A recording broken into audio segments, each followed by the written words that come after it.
in the summer of early fall of 1969, Bill Baldwin, who was the CEO of the Kresge Foundation, invited a group of foundation leaders to a luncheon meeting at Meadowbrook Hall, and that was the great home built by Mrs. Wilson and is now a part of the campus of Oakland University.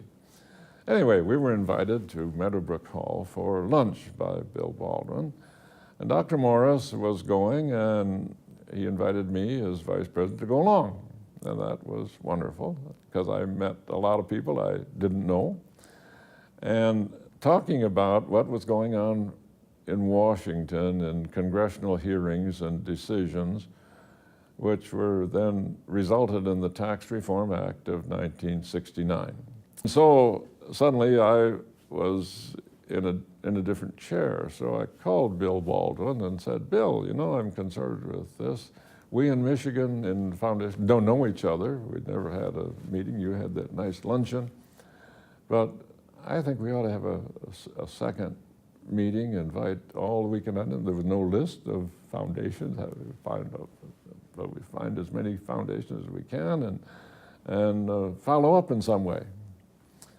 And he said, that's a wonderful idea. And I said, well, why don't you go ahead and say, I'll be glad to help. But he said, I did the last luncheon, you can do this one, Russ. Well, he was very senior in every way. And so I said, okay, will you be on the committee with me? He said, sure. So you see, I didn't say, no, I won't do that. I said, sure, I'll do that. So began to identify a group, and we got about 10 of us together, and I hope there are records that give you some of those details.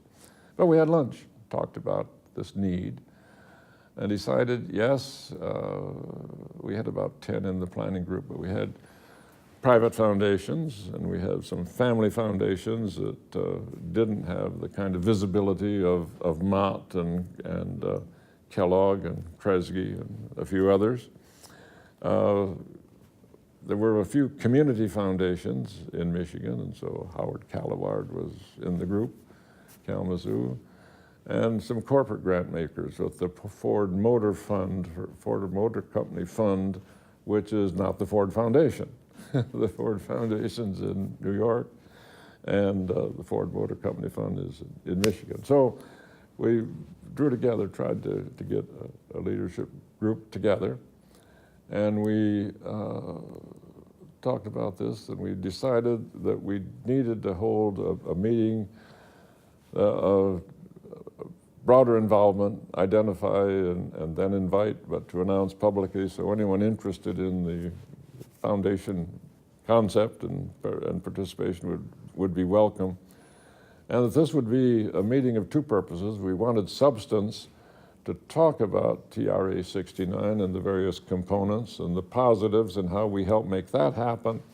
And the area, for example, of payout was one concern, because payout was to be, the payout requirement was to start, I think, at 5%, but was to be established and announced annually by the Secretary of Treasury.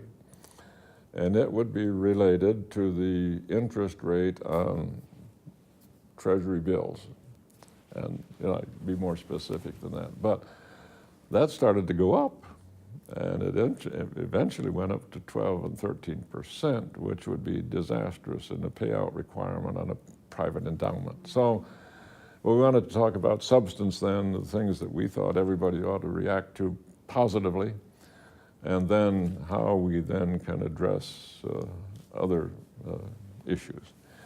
So we decided on having a conference of Michigan foundations, and we needed a committee. And Russ, since you combined this group, you could just be chairman of that committee, and we'll work with you. We need to broaden it, get some other participation, but we'll plan the first conference of Michigan foundations. Interestingly, it ended up a CMF conference, and it may have had that for a couple of years. But one of the activities at the first session, which was held at Schuler's Restaurant and Hotel in Ann Arbor, there was a motel or hotel, and Schuler's had the restaurant, and so we met there. But I had become acquainted with a guy named Phillips, Dr. Phillips, what was his first name anyway.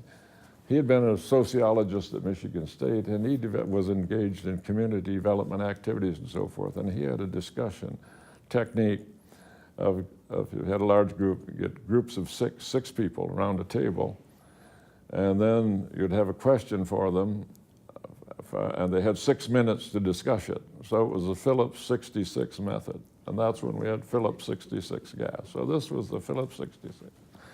So at the meetings then, the luncheon meetings where we had people around the table, each luncheon meeting had a different question that they talked about and then fed back into the discussion, which dealt with questions of should we have a conference next year? Should we have another conference, or is this good enough to do again? Secondly, should we think about some sort of an organization of Michigan foundations ongoing? And third, if we had such an organization, how could it be funded, and how could we have a sustainable pattern? I think those were the three basic questions that we dealt with. So we ended up at the end of the meeting saying, yeah, we're going to have a committee. We're going to have a conference. We need a committee, and people could volunteer for the committee. And we have a committee to plan the conference, and we'd have another committee to look at what kind of a structure it could be, and a third one, how could it be funded? So that led to then those committees and to the planning of the next conference. So that's sort of how CMF began, and we had foundation chipped in. You know, Russ could call Bill Baldwin, and he could call the Mott Foundation and so forth. And Herb Dow was very active, and of course that's Dow and that's Randy Reeker. So we got funding to have a part-time staff to help us, the committee, in planning the second one and so forth. Grew from there.